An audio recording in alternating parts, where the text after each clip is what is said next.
ব্রাহ্মণবাড়িয়ার বিজয়নগর উপজেলার বুধন্তি ইউনিয়নের বীরপাশা গ্রামে গর্বিত বীর মুক্তিযোদ্ধা মানিক মিয়া আর নেই। বার্ধক্যজনিত কারণে শুক্রবার দুপুর ৩টায় ব্রাহ্মণবাড়িয়া ঘাটুরা মেডিকেল কলেজ হাসপাতালে চিকিৎসাধীন অবস্থায় তিনি শেষ নিঃশ্বাস ত্যাগ করেন। ইন্নালিল্লাহি ওয়া ইন্না ইলাইহি রাজিউন।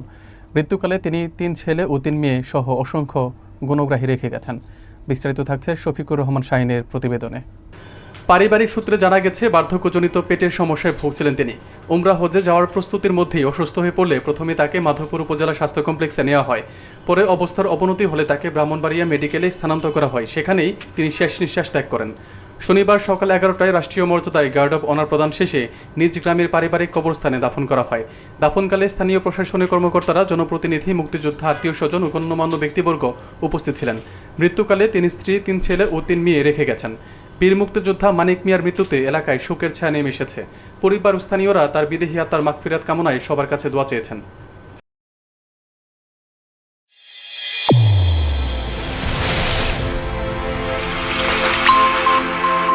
চ্যানেল A1 হৃদয় রেসপন্স।